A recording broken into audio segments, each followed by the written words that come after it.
Nah, makanya saya mau kasih tahu saudara, ya, alasan saya mau ikut Yesus. Karena Yesus pengajarannya tentang kebenaran beda sama agama lain sampai di hukum Taurat. Agama lain sampai di hukum Taurat punya prinsip kebenaran yang sama. You do good, you get good. You do bad, you get bad.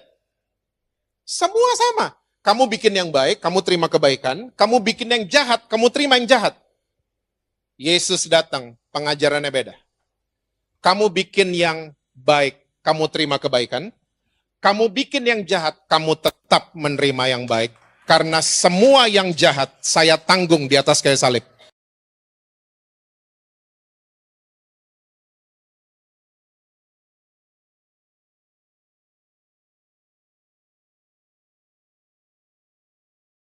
Shalom saudara-saudara.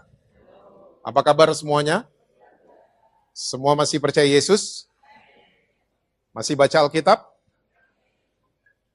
Jangan sampai enggak itu ya. Saya senang sekali karena hari ini saya khotbah ditemani sama istri saya tercinta.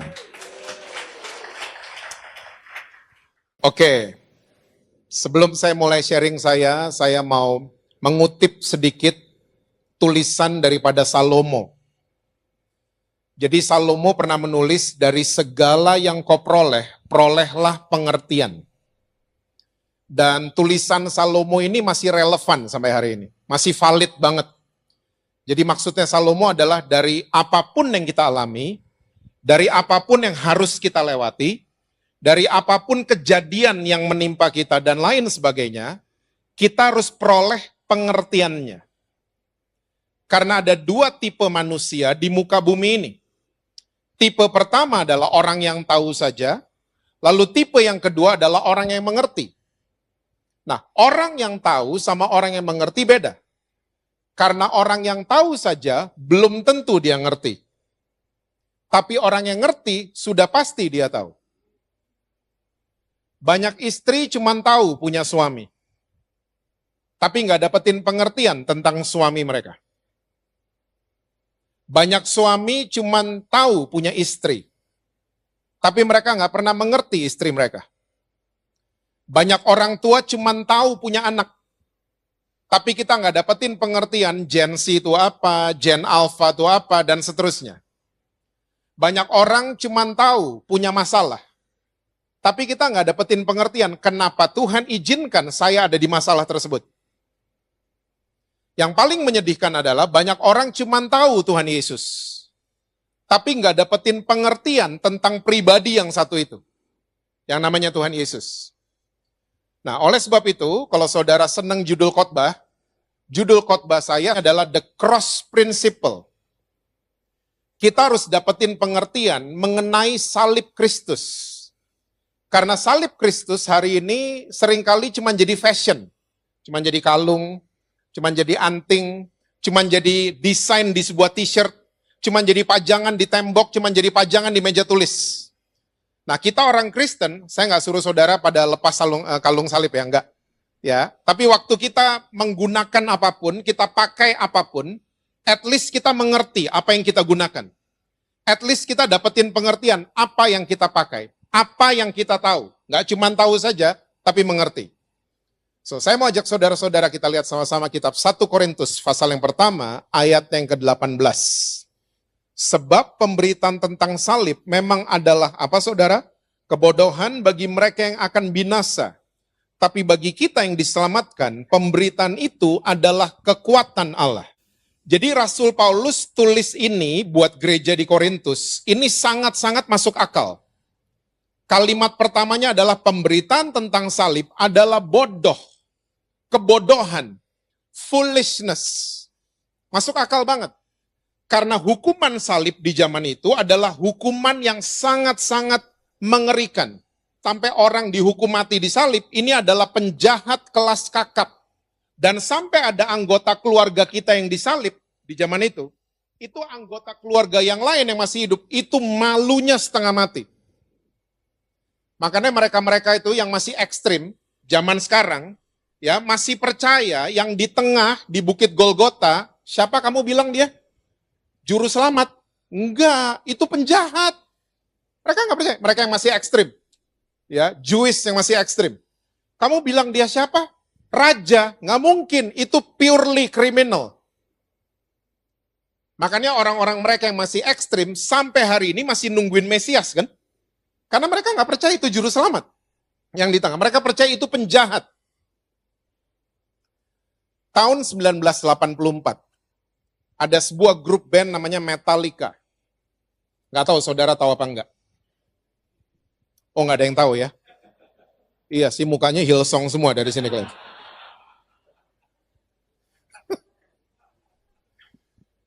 Grup band Metallica tahun 84 mengeluarkan album mereka yang kedua, judulnya Ride the Lightning. Cover album mereka waktu keluar, album kedua mereka, cover albumnya adalah kursi listrik. Dan setelah Metallica mengeluarkan album kedua mereka ini, Metallica menuai badai kritikan.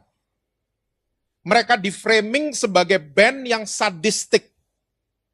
Alasan para kritikus adalah begini, kok bisa-bisanya alat yang dipakai untuk hukum mati manusia, bukan binatang ya, alat yang dipakai untuk hukum mati manusia, which is kursi listrik, kok kamu bangga-banggain? Kok kamu jadiin cover album? Kalian nih kumpulan orang-orang sadis apa gimana? Dan alasan para kritikus masuk akal. Ya, kalau saudara dan saya hari ini pakai kalung kursi listrik, terus kita ketemu psikolog, kita akan ditanya, are you okay? There is something wrong with you? Apalagi kursi listriknya kita pajang-pajang di rumah, segala macam, dan seterusnya. Kita akan dianggap orang yang bodoh mungkin. Karena alat yang dipakai untuk hukum mati manusia, kita bangga-banggain, kita beritain kemana-mana. Nah, makanya Rasul Paulus tulis seperti ini.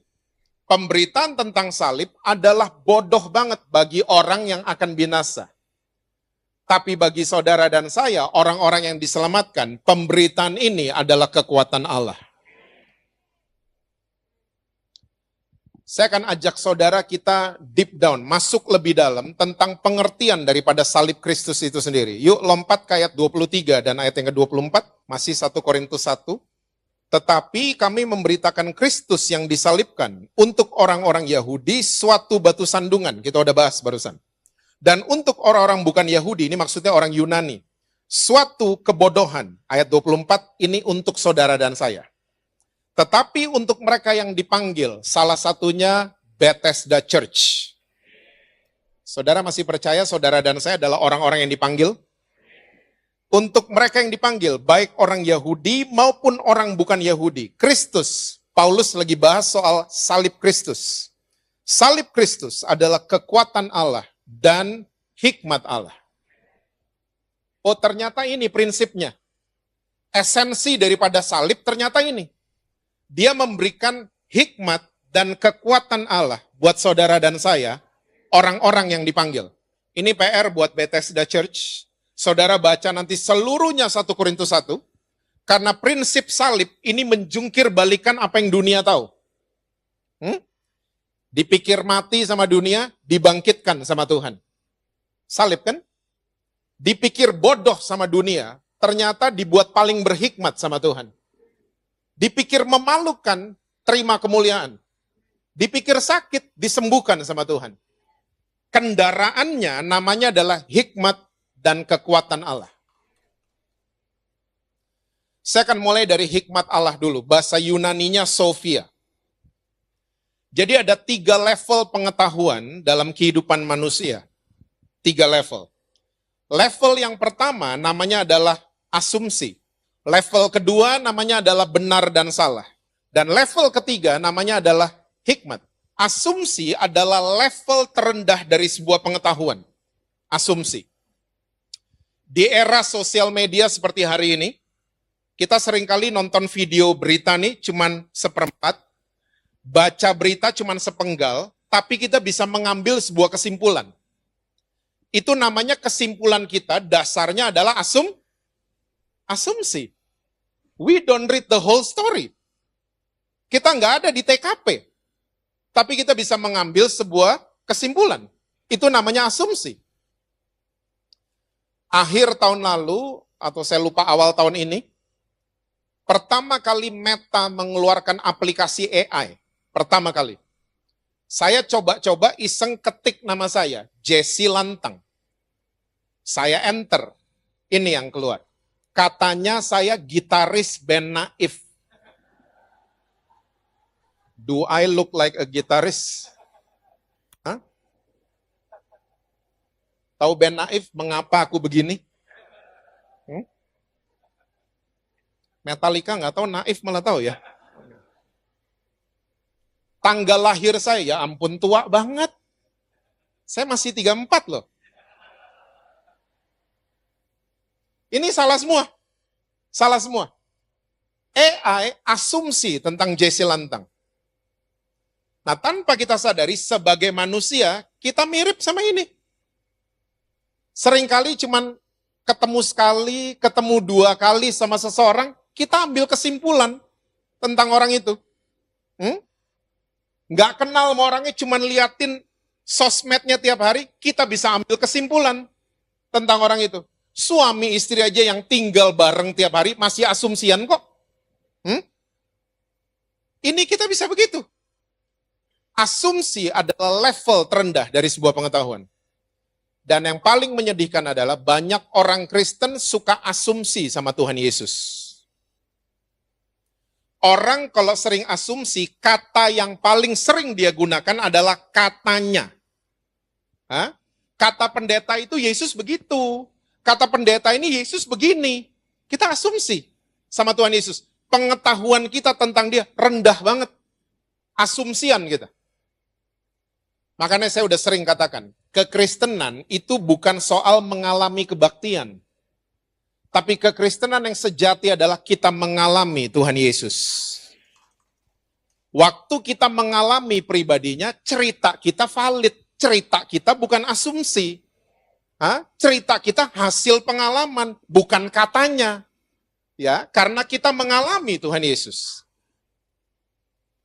Nah, kalau nggak mau asumsi, naik ke level berikutnya dong.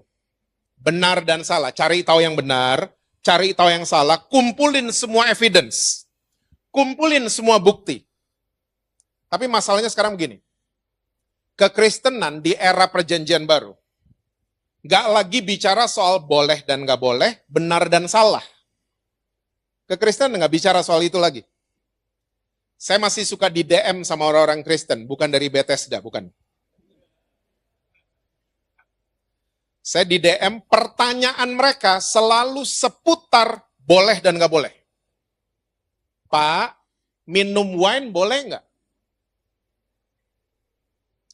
Pak, ada teman saya ulang tahun, bikinnya di diskotik, saya boleh datang nggak? Pertanyaan orang Kristen selalu seputar boleh dan nggak boleh. Nah, makanya saya mau kasih tahu saudara, ya, alasan saya mau ikut Yesus. Karena Yesus pengajarannya tentang kebenaran beda sama agama lain sampai di hukum Taurat. Agama lain sampai di hukum Taurat punya prinsip kebenaran yang sama. You do good, you get good. You do bad, you get bad. Semua sama. Kamu bikin yang baik, kamu terima kebaikan. Kamu bikin yang jahat, kamu terima yang jahat. Yesus datang, pengajarannya beda. Kamu bikin yang baik, kamu terima kebaikan. Kamu bikin yang jahat, kamu tetap menerima yang baik. Karena semua yang jahat, saya tanggung di atas kayu salib. Cuman Yesus. Makanya saya pilih percaya sama dia. Rasul Paulus bilang gini, ahli Taurat di Roma 2. Nggak usah dibuka, percaya aja sama saya. Rasul Paulus bilang gini, ahli Taurat mereka kayak pengajar orang-orang yang belum dewasa. Bahasa Inggrisnya ngeri banget. Teacher of babies, gelarnya ahli. Ahli Taurat. Karena pengajaran mereka nggak jauh dari do and don'ts. Boleh dan nggak boleh. Dan masuk akal. Tulisannya Rasul Paulus. Anak-anak kecil kalau datang di rumah saudara, saudara akan kasih tahu mana yang bahaya, mana yang enggak kan? Nah, hati-hati nah, itu pisau tajam. Nah, hati-hati nah, itu air panas. Anak kecil normal digituin. Udah tua-tua begini. Saudara ke rumah teman saudara, terus dibilang, Om, hati-hati ya, itu pisau tajam. Om, hati-hati Om ya, itu air panas ya Om. Kan kita nggak perlu digitu-gituin. Karena kita consider kita sudah dewasa. Orang Kristen yang level pengetahuan yang paling tinggi, dia akan memilih hikmat Allah. Hikmat Allah adalah cara satu-satunya kita bisa membedakan mana yang dari Tuhan, mana yang bukan dari Tuhan. Mana yang red flags, mana yang green flags. Mana yang bahaya, mana yang tidak bahaya. Pakai hikmat Tuhan. Dan hikmat Tuhan gak ada di ChatGPT. Hikmat Allah gak ada di Google. Hikmat Allah gak ada di YouTube. Tapi yang menyedihkan hari ini adalah banyak orang, termasuk orang Kristen, di Bethesda gak ada. Ya, kalau mau ambil keputusan, konfirmasinya harus ChatGPT. Hah? Kok belaga nggak tahu gitu mukanya? Kita nggak konfirmasi sama si empunya hikmat. Enggak. Kita konfirmasi sama ChatGPT. Kita perlu hikmat Allah. Kita perlu dituntun oleh hikmat Allah. Kita nggak bisa pakai gelar, pakai kepintaran. Boleh pakai itu. Tapi nggak bisa andelin itu. Kita perlu hikmat Allah. Pak, tunggu Pak. Hikmat Allah kan buat pendeta-pendeta doang. Saya orang biasa Pak, ngapain pakai hikmat? Yuk, Yakobus 1 ayat yang kelima. Tetapi apabila di antara kamu ada yang, apa saudara? Hendaklah ia mendownload aplikasi tersebut dan bayar 500.000 per tahun. Gitu bunyinya? Hendaklah ia ngapain? Minta kepada siapa? Allah. Yang apa saudara? Memberikan kepada semua orang dengan murah hati dan dengan tidak membangkit-bangkit. Maka hal itu akan diberikan kepadanya. Masalah kita nih nggak minta. Karena udah terlalu overconfidence, terlalu percaya diri sama kepintaran, sama gelar, kita nggak minta hikmat. Padahal tinggal minta. Bedanya sekolah sama hikmat Allah. Sekolah, belajar dulu baru ujian. Hikmat Allah, dikasih ujian dulu. Baru kita belajar sesuatu dari situ. Dan waktu kita belajar dari situ, ya cerita hidup kita akan menginspirasi banyak orang. Orang-orang akan mulai tanya, kok bisa? Kok lo bisa bikin kayak gitu, gimana caranya? Gak ada di ChatGPT kan? Hah? Gak ada di mana-mana, gak ada di Google, gak ada di... Kok bisa? Karena itu datangnya dari hikmat Allah itu sendiri. Cara kerja Tuhan masih sama sampai hari ini. Tuhan tuh gak kelihatan, saudara. Tapi Tuhan pengen sekali dirinya terlihat di kelapa gading lewat saudara-saudara. Dia gak kelihatan. Makanya begini, goal orang Kristen membaca Alkitab bukan untuk kita lebih rohani dari yang lain, bukan. Goal orang Kristen baca Alkitab bukan kita hakimin orang lain pakai ayat, bukan. Merasa lebih pinter, bukan. Tapi goal orang Kristen membaca Alkitab, kita keluar rumah, orang-orang di luar rumah kita bisa baca Alkitab lewat kehidupan kita. Lewat keputusan yang kita ambil, lewat attitude kita, dan seterusnya. Saya sebut ini dengan kecerdasan spiritual. Spiritual intelligence. Kita baca Alkitab, kita jadi suratan terbuka. Dimanapun kita berada. Para papa mama yang hadir. Atau yang nonton dari manapun. Para orang tua perlu dituntun sama hikmat Allah. Bukan sama copy paste dituntunnya. Kita kalau ngomongin parenting, seringkali yang mendarat di kepala kita, oh ikutin aja, copy aja orang tua, lalu paste ke anak-anak. Orang tua hari ini perlu dituntun sama hikmat Allah. Anak-anak kita lagi berhadapan dengan musuh yang jauh lebih mengerikan dibanding musuh yang menyerang generasi kita. Sadar papa mama? Zaman kita kalau mau bandel mesti keluar rumah.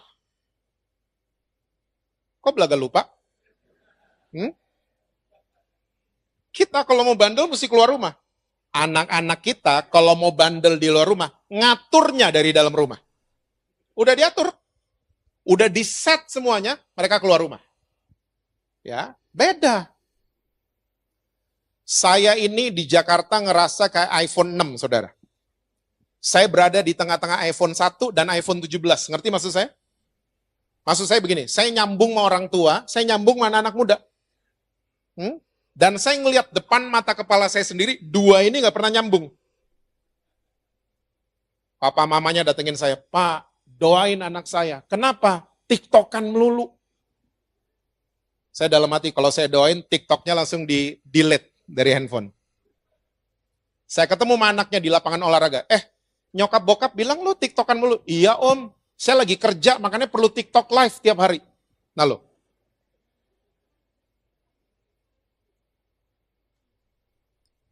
Generasi kita kerja mesti ke kantor. Generasi anak cucu kita, mereka ke kantor, but they can work from anywhere. Udah beda. Para papa mama, kehidupan itu berjalan maju, bukan berjalan mundur. Jadi jangan ajarin paksa anak-anak kita dengan caranya kita, nggak bisa. Tersinggung? Kalau tersinggung kita ngopi habis ini. Ya. So kehidupan lagi moving forward. Bukan moving backward, bukan. Forward. Belajar dong.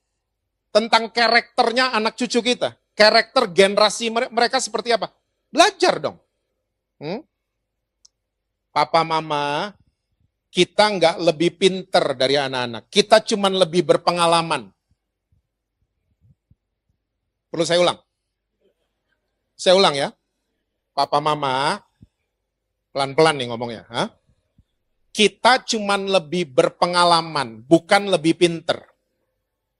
Jadi kalau nasehatin anak-anak kita, nasehatin mereka dari pengalaman kita. Bukan dari sok taunya kita. Tersinggung? Kita nggak pinter, lebih pinter mereka. Oh, nggak mau mengakui. Nanya password Instagram sama siapa? Sama tetangga atau sama anak-anak? Gitu aja kita udah kalah kan? Wifi hang gimana? Nak, tolong nak, kenapa itu nak? Itu kenapa? Ini handphonenya papa muter melulu?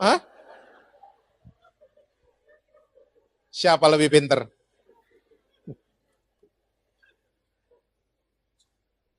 Udah luntur tersinggungnya.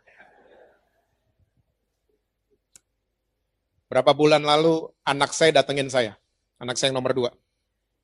Dia pemain film. Dia cuma tanya, awal tahun ini kalau nggak salah ya.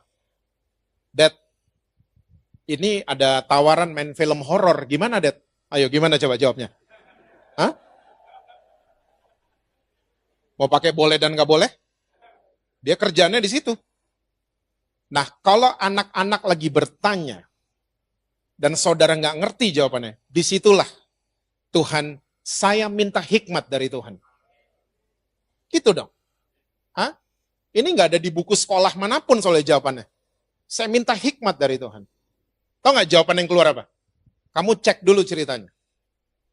Kalau di akhir ceritanya Tuhan ngalahin setan, ambil aja tuh tawaran.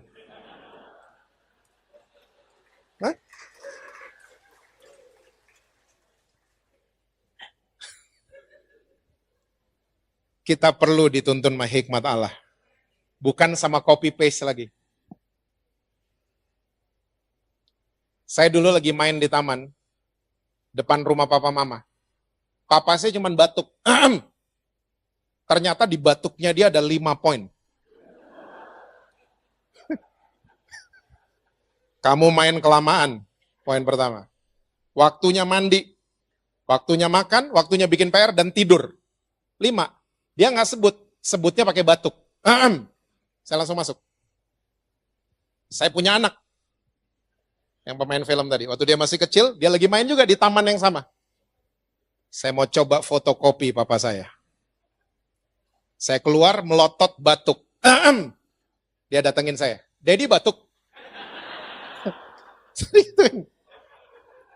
Terus dia lanjut main. Hmm? Copy paste doesn't work anymore. Kita perlu dituntun sama hikmat Allah. Apa yang menjadi kekuatan generasi kita, ajarin buat anak-anak kita.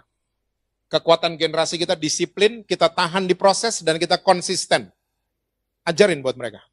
Tapi hal-hal lain, kita perlu dituntun hikmat Allah.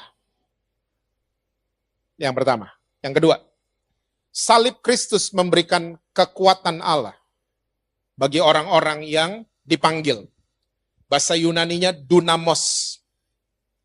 Saya bulan lalu ke rumah salah satu sahabat saya, tiba-tiba dia keluar kalimat, sampai saya catat. Ya, dia tiba-tiba ngomong gini, Jess, gue ini gak sempurna, makanya gue ke gereja. Kalau gue sempurna, gue gak perlu gereja-gerejaan. Gue gak perlu Tuhan kalau gue sempurna. Wih, saya catat loh omongannya dia. Bener, kita nih gak ada yang sempurna. Makanya kita perlu kekuatan Allah.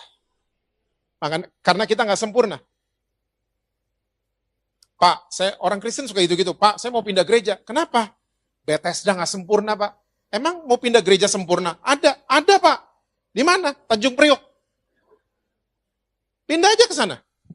Saudara pindah ke sana di Tanjung Priok. Langsung gereja yang sempurna di Tanjung Priok. Jadi nggak sempurna karena ada saudara.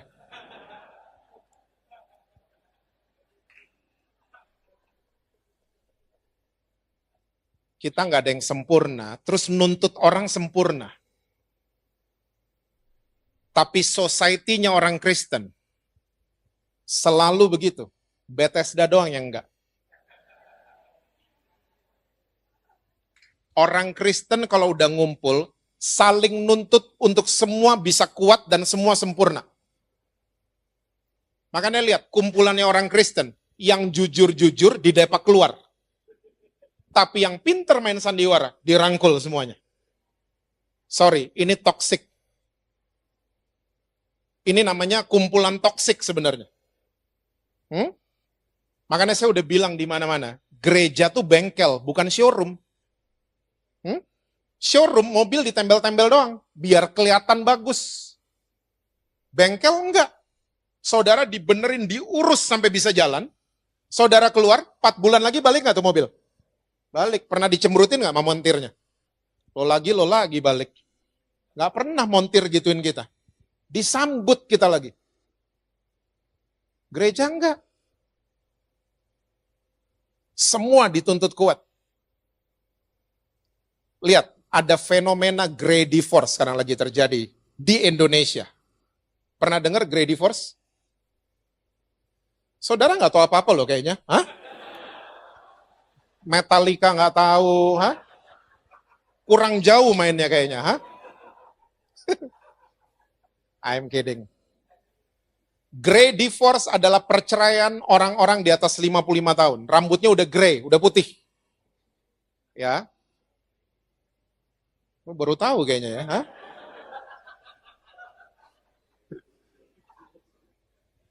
Ini di Indonesia loh, lagi banyak terjadi. Di Indonesia, bukan di luar Indonesia. Udah 55 tahun, anak-anak udah menikah, ya, anak-anak udah ngekos dekat kantor, anak-anak pindah keluar kota, balik berdua, suami dan istri. Ternyata mereka nggak kuat. Karena selama ini mereka membangun pertahanan lewat anak-anak. Ya, banyak orang tua suka, kita bertahan aja lah demi anak-anak. Pernah dengar? Atau pernah ngomong kayak gitu?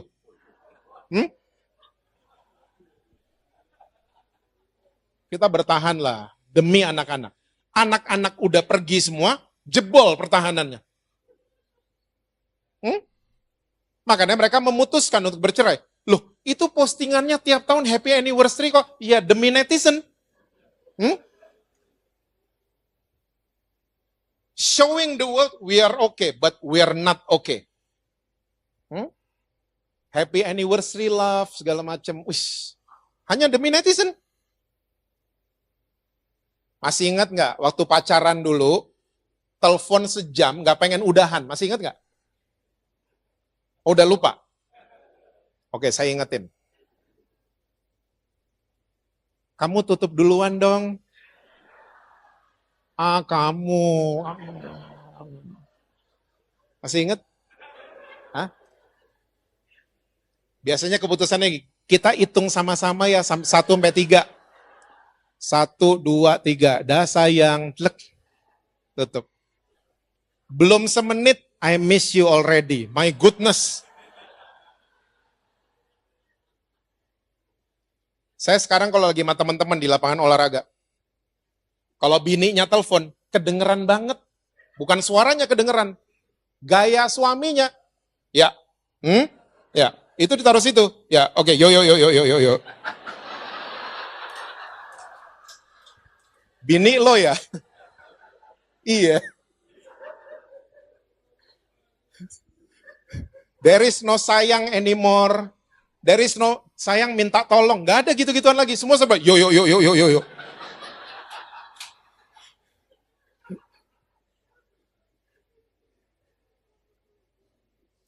Pak, saya udah gak ada rasa sama suami saya, Pak. Saya udah gak ada rasa sama istri saya. Saudara mesti paham, rasa itu datangnya dari Tuhan. Jangan mencoba membuat yang kita gak bisa buat. Itu namanya main sandiwara. Yang kita gak bisa buat, kita paksa buat, akhirnya drama kita. Filipi 2 ayat 13. Karena siapa saudara? Yang ngapain? Mengerjakan di dalam siapa? Kamu, baik kemauan. Ini dia nih, willingness bahasa Inggrisnya. Dari kata itu kita dapatkan kata rasa. Kemauan, willingness. The willingness comes from the Lord. Kemauan itu datangnya dari Tuhan. Yang mengerjakan itu Tuhan di dalam saudara dan saya. Maupun pekerjaan menurut kerelaannya. Jadi kalau udah gak ada rasa, minta sama Tuhan. Tuhan, saya minta dong that feeling ke my husband dan ke my wife. Saya minta dong. Jangan coba-coba paksa yang kita gak bisa buat. Saya beberapa minggu terakhir ini setiap baca Lukas 10, saya selalu keluar air mata. Di Lukas 10 ada perumpamaan tentang orang Samaria yang murah hati. Pernah baca? Gak tahu juga.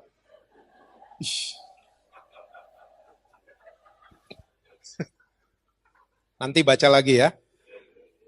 Jadi itu lagi debat sebenarnya kan. Yesus sama ahli Taurat lagi debat.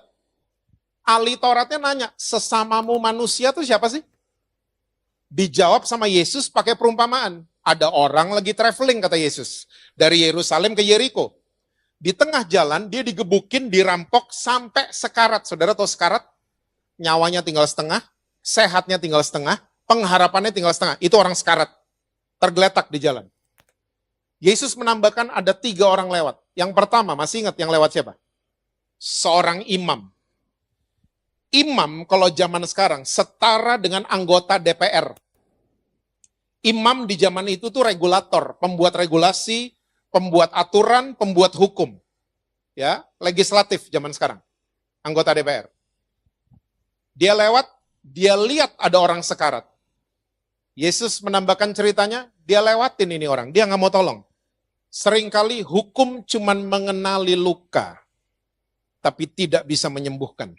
Regulator seringkali cuman tahu ada pelanggaran, tapi tidak bisa mencegahnya.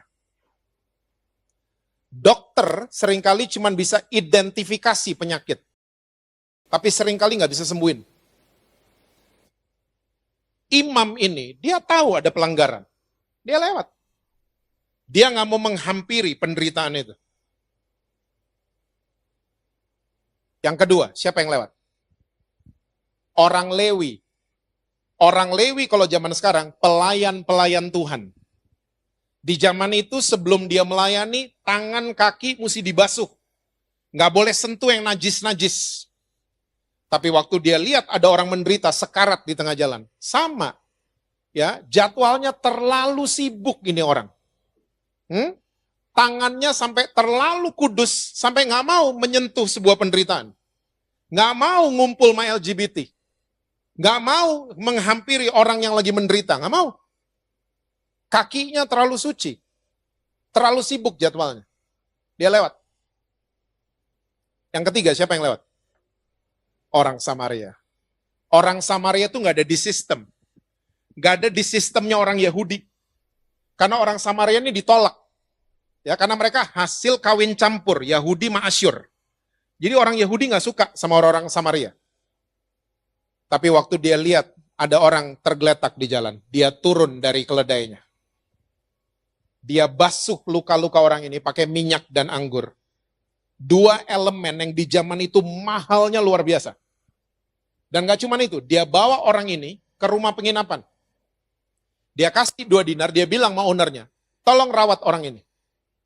Ya, kalau argonya lebih, nanti pas saya balik, saya akan urus semuanya. Saya akan lunasin semuanya. Yesus berbalik sama ahli Taurat. Dari 3 orang tadi, siapa yang paling punya belas kasihan? Ahli Tauratnya jawab, yang nomor 3 lah.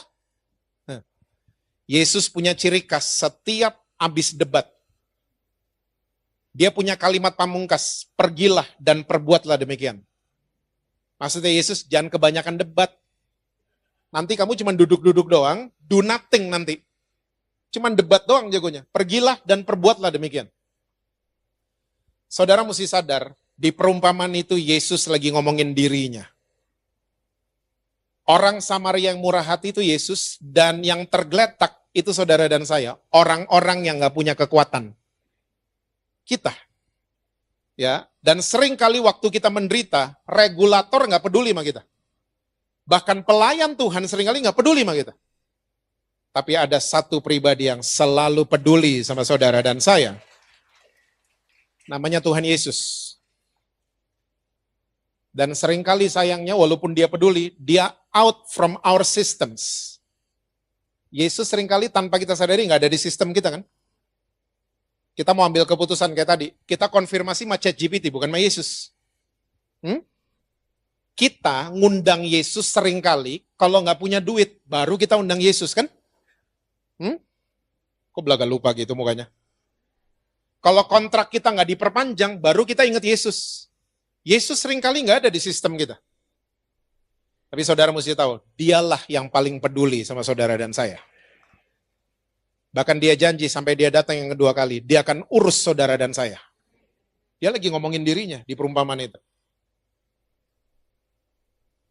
Please remember this. I'm okay and I'm not okay. Adalah 2 keadaan kita perlu kekuatan dari Allah. Percayalah, saya udah ketemu banyak orang. Waktu lagi not okay, mereka mengalami perjumpaan dengan Tuhan Yesus.